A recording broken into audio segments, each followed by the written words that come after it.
dans cette nouvelle vidéo, toujours dédiée au stress. Dans la première partie, nous avons parlé du stress, mais nous n'avions pas encore abordé les différentes choses qu'on pouvait mettre en place dans nos routines quotidiennes, justement pour limiter le stress sur le corps. Pour le rappeler, le stress est lié avec nos glandes surrénales. On avait vu que c'est ces petites glandes qui vont produire de l'adrénaline et du cortisol qui vont nous permettre d'avoir des réactions d'urgence pour nous adapter à notre environnement. On avait vu aussi que nous sommes parfaitement conçus pour s'adapter à des stress de court terme, mais nous sommes beaucoup moins bien conçus pour nous adapter à des stress de long terme, qui durent trop dans le temps. Par exemple, si une voiture vient sur moi et que je traverse et que je la vois au dernier moment, j'ai des réflexes très importants et très rapides d'évitement pour rester en vie. Pareil, si on a un combat ou une fuite, nos glandes surrénales vont produire du cortisol et de l'adrénaline pour justement répondre le plus rapidement possible à cette menace extérieure. Maintenant, aujourd'hui, nous n'avons pas forcément un lion qui nous court derrière ou tous les jours des voitures qui essaient de nous écraser, mais nous avons tous les jours des petits stress, comme nous identifions ces choses-là comme des petits stress, comme le patron, le directeur de l'école, l'engueulade avec la femme, les factures à payer, les courses à faire et le temps qui nous manque dans une journée ou dans une semaine. Et toutes ces choses-là vont faire que notre stress passe d'un stress de court terme à un stress de long terme. Et dans ces cas-là, les dégâts sur notre système nerveux sont considérables. Nous avions vu que quand le cortisol, produit par nos glandes surrénales, augmente, notre immunité baisse légèrement. Imaginons que sur une période de plusieurs semaines à plusieurs mois, nous soyons sur un stress constant. Eh bien, nous avons toujours notre système immunitaire qui va être un petit peu moins performant qu'à l'habitude. Face à un système immunitaire plus faible, nous sommes plus sujets aux différentes infections virales ou bactériennes. Mais avec un taux de cortisol trop haut, on va avoir des troubles du sommeil. Nous ne pouvons pas nous coucher avec un taux de cortisol trop haut.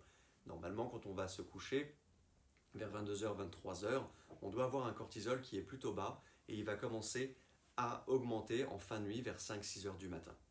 Donc le taux de cortisol qui est souvent trop haut va nous mener à des troubles du sommeil et on l'a vu, les troubles du sommeil sont aussi une des premières causes d'hypertension artérielle. Et on parle toujours de stress de long terme. Quelqu'un qui est stressé trop longtemps, pendant des mois ou des années, c'est quelqu'un qui va avoir un sommeil beaucoup moins réparateur.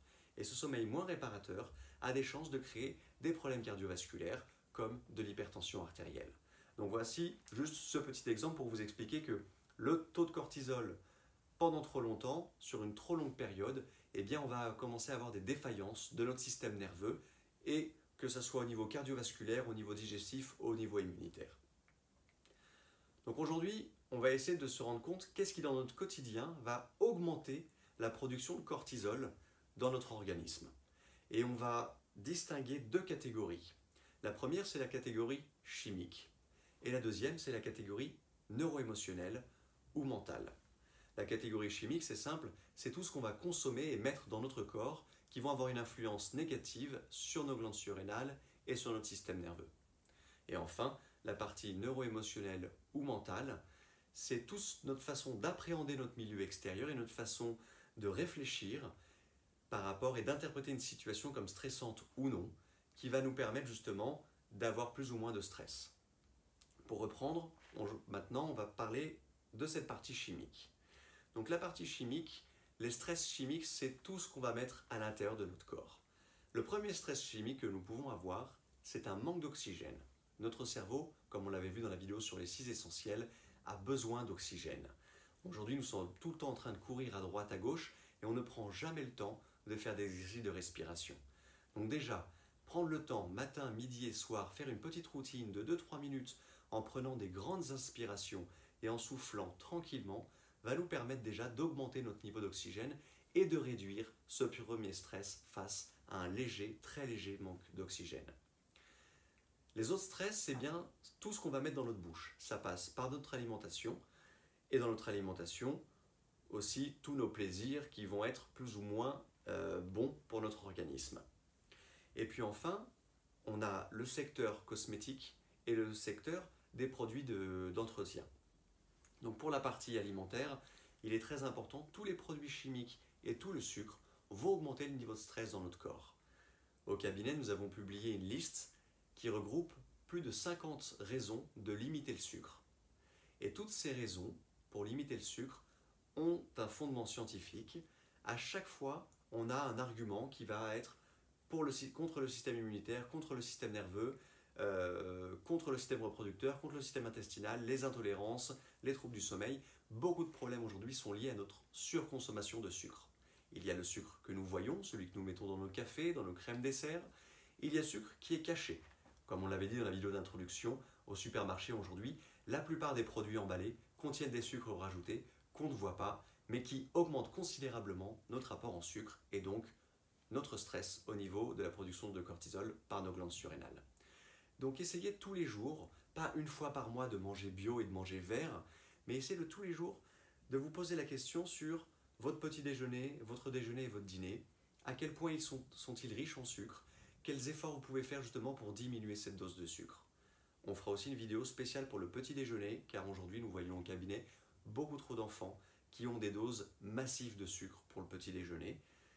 Les parents pensent parfois bien faire en prenant des céréales allégées en sucre, mais si elles sont allégées en sucre, elles ont déjà trop de sucre. On aura aussi une vidéo pareil sur les jus de fruits, qui sont du sucre pur. À partir du moment où on enlève les fibres d'un fruit, le sucre est absorbé très rapidement et le métabolisme du fructose n'a rien à voir avec celui du glucose, donc ça sera aussi une vidéo à faire sur le petit déjeuner et une autre sur les jus de fruits. Donc on va limiter vraiment le plus possible le sucre dans notre alimentation pour nous permettre justement de limiter le stress au niveau de nos glandes surrénales. Le sucre est un aliment qui est hautement anxiogène. Des études ont été faites aux États-Unis, au Québec et dans d'autres pays par rapport à l'addiction au sucre. Il a été révélé que le sucre est une drogue très addictogène. Certains spécialistes pensent même que le sucre est plus addictogène même que la cocaïne. Le problème, c'est qu'aujourd'hui, les dealers se cachent pour vendre leur drogue, mais les industriels, eux, au grand jour, nous bazardent de sucre dans notre alimentation. Donc, essayez d'être vigilant quand vous faites vos courses, regardez derrière les paquets d'aliments et regardez, le sucre se cache sous diverses formes, le saccharose, qu'on appelle aussi le sucrose, le glucose, le sirop de glucose, toutes ces composantes-là, on y reviendra justement sur le sucre sous toutes ses formes dans une autre vidéo. Il est très important donc, que vous réduisiez considérablement le sucre dans votre alimentation. On avait vu aussi qu'il y a le sucre et les produits chimiques. Mangez le plus sain possible. Des produits qui ne soient pas transformés au niveau industriel. Prenez des produits qui soient le plus simples possible, que vous transformez vous-même chez vous. Avec l'avènement des supermarchés, depuis à peu près maintenant 60 ans, on a constaté que les spécialistes ont constaté que la compétence culinaire s'est déplacée de nos cuisines vers l'industrie. Les industries cuisinent pour nous et c'est vraiment pas pour nous aider à maintenir cette santé. Donc diminuez le sucre, mangez plus vrai, vivant, varié, moins de produits chimiques, moins de conservateurs, moins d'exhausteurs de goût dans votre nourriture. Et grâce à ces petits rituels quotidiens de changer votre alimentation, vous allez gagner justement en stress et permettre de diminuer le taux de cortisol produit par vos glandes surrénales. Petit aparté exceptionnel, spécial pour le café. Attention, le café est un excitant aussi des glandes surrénales, tout comme le sucre, tout comme tout ce qui se finit en -ine. La caféine, la théine, la nicotine, toutes ces substances-là vont stimuler nos glandes surrénales. Et pour les gens qui fument et qui ne veulent pas arrêter de fumer, essayez de fumer, de voir quelles sont les cigarettes que vous pouvez supprimer pour fumer légèrement moins, pour encore limiter le stress sur vos glandes surrénales. Enfin, ça c'était pour la partie alimentaire. Maintenant, nous avons la partie, toujours dans les produits chimiques, des cosmétiques. Nous sommes entourés de produits qui sont toxiques pour notre organisme et qui vont perturber notre système neuro-endocrinien. Et si on perturbe ce système neuro-endocrinien, on peut augmenter aussi le niveau de stress dans le corps. On ne va pas rentrer sur les détails sur le lien entre le cortisol et certaines autres hormones du corps, mais l'augmentation du cortisol peut créer un déséquilibre dans d'autres hormones dans le corps et avoir des systèmes qui fonctionnent moins bien, notamment comme le système reproducteur, surtout chez les femmes. Donc tous les produits cosmétiques contiennent énormément de perturbateurs endocriniens. Faites le tour de votre maison, faites le tour de votre salle de bain, les crèmes à raser, les gels douche, les après-shampoings, les démêlants, les maquillages pour les femmes, les déodorants. Regardez tout ce qui peut être toxique, essayez de prendre les produits les plus naturels possibles pour vraiment justement enlever toute cette chimie en trop dans notre corps qui contribue justement à l'augmentation du stress et au développement de déséquilibres neuro-endocriniens et de l'apparition sur du long terme de certaines maladies. Enfin, la troisième catégorie, c'est les produits ménagers. Et cette catégorie est très presque invisible, on ne la voit pas et on n'y pense même pas. Les lessives qu'on utilise contiennent des produits toxiques, par exemple les agents blanchissants. Des lessives de grandes marques utilisent beaucoup d'agents blanchissants qui sont produits par des industries qui eux-mêmes disent que ces produits sont cancérigènes. Donc la plupart des gens, j'ai des patients qui travaillent dans l'industrie chimique. En Suisse, on a pas mal d'industries chimiques et ces patients me disent qu'ils utilisent des produits, qu'ils vendent des produits à des marques qui vont l'utiliser dans les pastilles de lave-vaisselle ou dans les lessives. Et ces patients me disent que ces produits sont hautement toxiques. Donc ce n'est pas une théorie du complot, il existe vraiment une toxicité sur tous les produits d'entretien, sur les produits à vide, sur les produits de lave-vaisselle, sur les produits du lave-linge. Une mention spéciale sur les lessives. Quand nous mettons nos vêtements, nous bougeons toute la journée avec et le vêtement glisse sur notre peau. S'il existe des résidus de produits toxiques dans nos vêtements, nous massons ces produits toxiques à travers la peau. Et on retourne exactement sur la même catégorie que les produits pour la douche, où on se les tartine sur le corps. Les lessives sont hautement toxiques. Essayez de faire vos lessives vous-même à la maison ou de trouver des lessives avec le moins de produits chimiques. On mettra sur notre site internet où on fera une vidéo justement sur tous les différents produits chimiques présents dans les cosmétiques et dans les produits ménagers à justement éviter. Donc voilà, on a fait le tour pour la partie sur tout ce qui était alimentaire, produits d'entretien et produits cosmétiques qui vont avoir une influence négative sur notre système de stress et donc sur notre système nerveux. On n'oublie pas, je rappelle juste une chose, quand nous avons une perturbation de notre système nerveux à cause d'un trop grand stress chimique dans notre corps, on perd en capacité d'adaptation. Nous avons moins de capacité à nous adapter à notre environnement qui est changeant. À la seconde où je vous parle, ma physiologie est adaptée pour répondre à mes besoins du moment présent. Et pas aux besoins d'il y a 1 heure, et pas aux besoins qu'il y aura dans 2 heures. Aux besoins du moment présent. Donc c'est très important d'avoir un système nerveux qui soit en parfaite santé.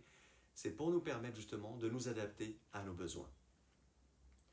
Enfin, pour la partie des stress d'origine émotionnelle, la façon dont on perçoit. Sur la première partie, sur le stress, nous avions parlé justement de notre capacité à interpréter les événements avec certains filtres émotionnels.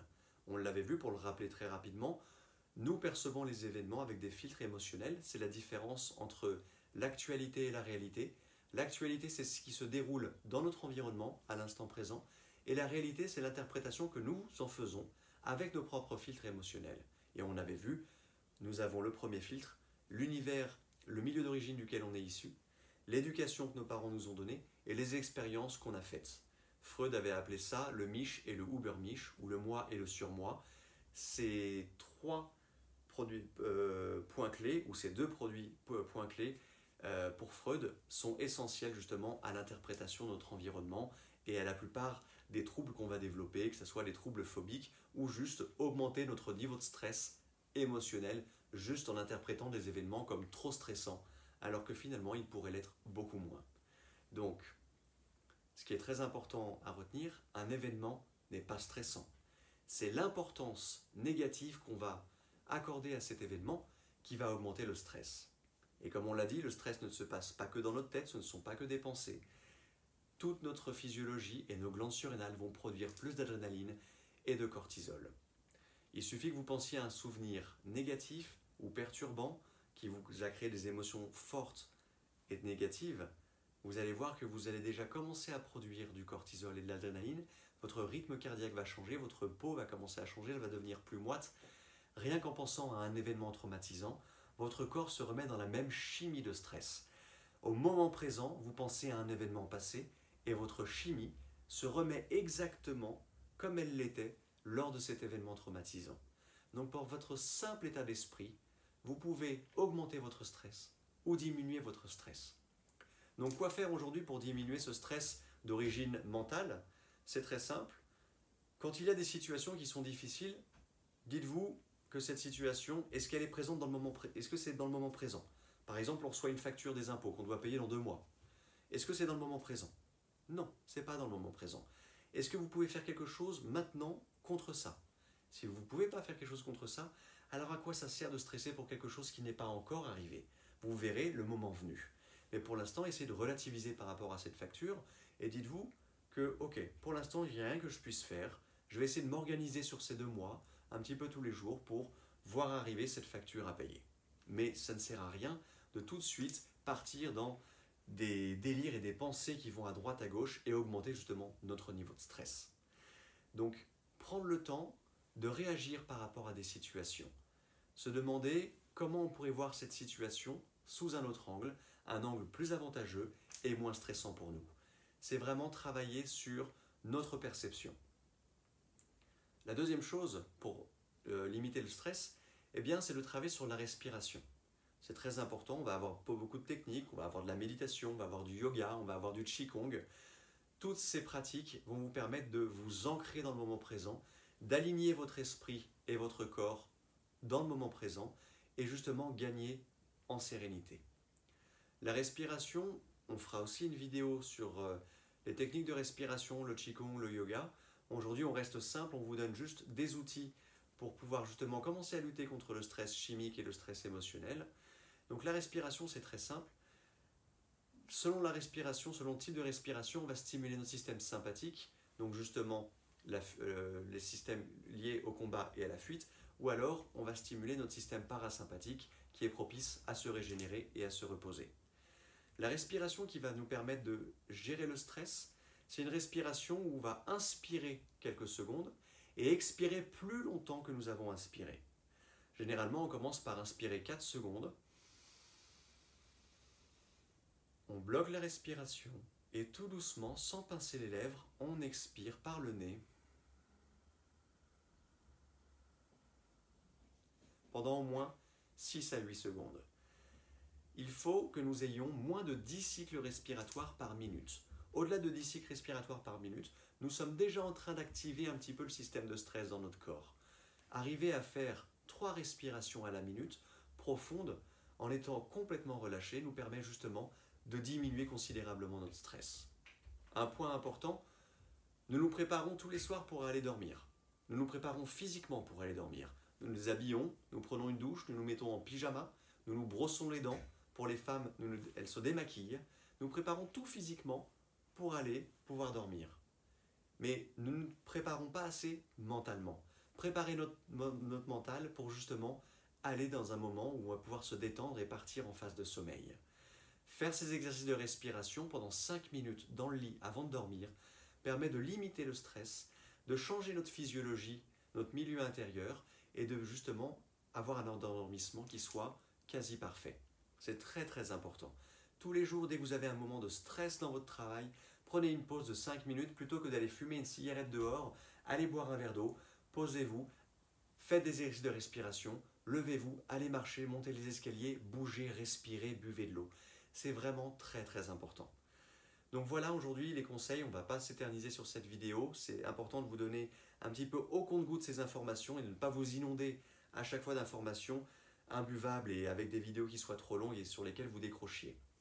Donc pour résumer aujourd'hui, on a parlé des stress chimiques et des stress émotionnels. Les stress chimiques, notre alimentation, les produits cosmétiques et les produits d'entretien. Faire attention à vraiment diminuer toute la toxicité qu'on peut mettre dans notre corps. Et aussi au niveau émotionnel, diminuer le niveau de nos pensées négatives, essayer de mieux réagir par rapport à certains événements, faire des exercices de méditation, faire du yoga. L'exercice de méditation ou de respiration ou de yoga, les faire le matin. C'est très important de commencer la journée avec justement une demi-heure ou 1 heure de respiration, de méditation, d'exercice physique pour nous permettre de nous centrer notre mental et notre corps sur le moment présent. Je le répète encore une fois et je vais peut-être le répéter à la fin de chaque vidéo. La santé est une question de choix. Nous ne pouvons pas espérer être en bonne santé si nous faisons les mauvais choix au niveau de notre alimentation, au niveau de nos autres habitudes de vie et au niveau de notre mental. Nous devons prendre soin de notre mental comme nous prenons soin de notre corps, comme nous prenons soin de notre voiture qu'on emmène 1 fois par an faire une révision pour éviter qu'elle tombe en panne. C'est exactement le même principe de précaution, prévenir plutôt que guérir. Maintenez-vous en bonne santé avec des bons choix alimentaires, en vous tournant vers des choses qui vont vous nourrir et en prenant du temps pour vous centrer sur vous, le mental, sur votre corps, avec la respiration, le yoga, la méditation et tout ce qui pourra vous aider à augmenter votre présence. Voilà pour aujourd'hui. Merci encore d'avoir regardé cette vidéo. La prochaine fois, on reparlera très légèrement du stress, mais on va surtout parler de tout ce qui va être la toxicité de notre alimentation. On reparlera donc du petit déjeuner, des jus de fruits, des différents sucres sous leurs différentes formes. Merci encore de m'avoir suivi aujourd'hui. N'hésitez pas à revisionner cette vidéo, il y a eu encore beaucoup d'informations. Il y a pas mal de répétitions entre les vidéos, mais c'est justement pour vous permettre de mieux assimiler les informations. N'oubliez pas que pour changer nos habitudes, ça passe par une meilleure connaissance de notre système nerveux et de comment nous fonctionnons. Je vous dis à très bientôt pour une prochaine vidéo. À bientôt.